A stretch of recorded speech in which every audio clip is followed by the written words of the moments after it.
ইদানিং বিভিন্ন ফার্মেসিগুলিতে যে সমস্ত জরুরি ওষুধগুলি সেগুলি পাওয়া যাচ্ছে না, সঠিক চিকিৎসাও নাই দেশে। তাহলে দেশের মানুষের কি অবস্থা হবে? কোথায় যাবে? এর সমাধান বা কোথায়? আশা করি সংশ্লিষ্ট মন্ত্রণালয়গুলি এই ব্যাপারে জরুরি ভিত্তিতে যে সমস্ত ওষুধ পাওয়া যাচ্ছে না সেগুলি বিদেশ থেকে আনার ব্যবস্থা গ্রহণ করবেন।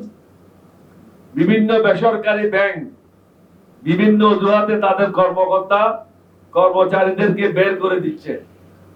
যেমন এসালম, তিনি হয়তো 24 বিলিয়ন বা 30 বিলিয়ন টাকা নিয়ে বিদেশে পলায়ে গেছে। কর্মচারীদের তো এত দোষ নাই। যদি দোষ থাকে তাদের বিরুদ্ধে এনকোয়ারি করেন, এনকোয়ারি করে তাদেরকে বরখাস্ত করেন, জেলে দেন, কারো কোনো আপত্তি নেই।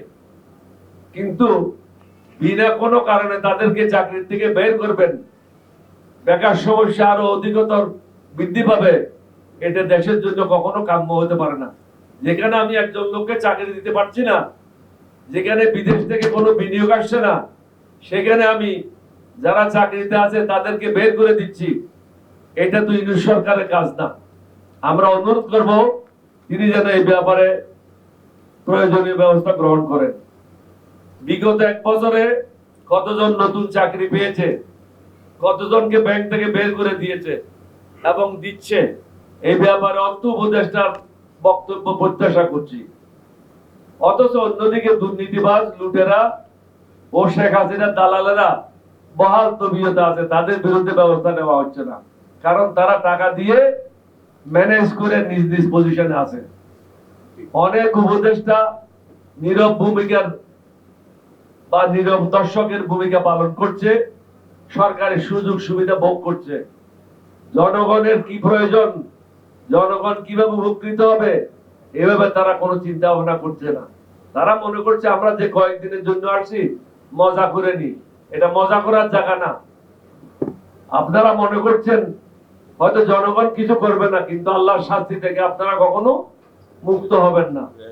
আমি এই মঞ্চে বহুবার বলেছি যে হাসিনা, আপনি ক্ষমতা হস্তান্তর করেন, না হলে কাপড় নিয়ে যাওয়ার সুযোগ পাবেন না। সেটাই হয়েছে। এখনো বলি ইউনিট সরকারের জন্য কি দুর্ভোগ অপেক্ষা করছে, সেটা আগামীতে আমরা অপেক্ষায় আছি। তিনি যদি মনে করেন তিনিও নিরাপদে চলে যেতে পারবেন, এটা আমি বিশ্বাস করি না। কারণ বাংলাদেশের লোকের সাথে যারাই প্রতারণা করেছে, বেঈমানি করেছে, আল্লাহর পক্ষ থেকে তাদের উপর গজব নেমে এসেছে। দেরিতে হলেও গজব থেকে তারা মুক্ত হয় নাই।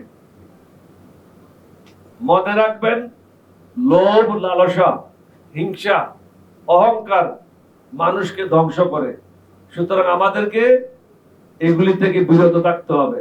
যেটা ন্যায়, যেটা আইন, সেগুলি মেনে জনগণের উপকারে কাজ করতে হবে।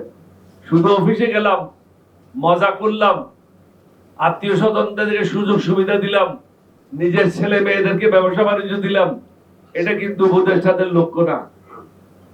আমরা আশা করব উপদেষ্টারাও সঠিকভাবে তাদের দায়িত্বগুলি পালন করে দেশবাসীকে সঠিক পথে এগিয়ে নিয়ে যাবেন। বিনিয়োগ সম্পূর্ণ বন্ধ, বিনিয়োগ আনার ব্যবস্থা করতে হবে, না হলে দেশের অবস্থার উন্নতি হবে না এবং যে বেকার সমস্যা সৃষ্টি হয়েছে সেটার থেকে আমরা বের হতে পারবো না। আমরা আশা করি আপনাদের মাধ্যমে সমগ্র দেশবাসী এলডিপির কি বক্তব্য সেটা শুনবে এবং সরকারও যে সমস্ত জায়গায় প্রয়োজনীয় ব্যবস্থা নেওয়ার প্রয়োজন তারা সেই ব্যবস্থা নেবেন। আমি সব শেষে আবার বলবো, প্রত্যেকটা রাজনৈতিক দলকে তাল বাহানা না করে, যে জন্য গত 15 বছর আমরা আত্মত্যাগ করে রাস্তায় ছিলাম, এই নির্বাচনটা যেন সুষ্ঠু হয় সেটা নিয়ে আমরা কাজ করি। নির্বাচন ব্যাহত হয় এই ধরনের কোন বক্তব্য রাখা, এটা হবে হাসিনাকে সাহায্য করার শামিল এবং হাসিনার দালাল হিসেবে আমরা চিহ্নিত হব।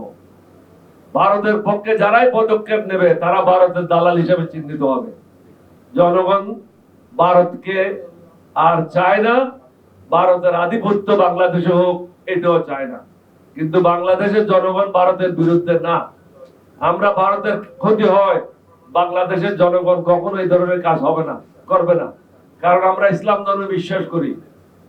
ইসলাম ধর্মে বলে অন্যের কোনো ক্ষতি হয় এরকম কোনো কাজ করবে না।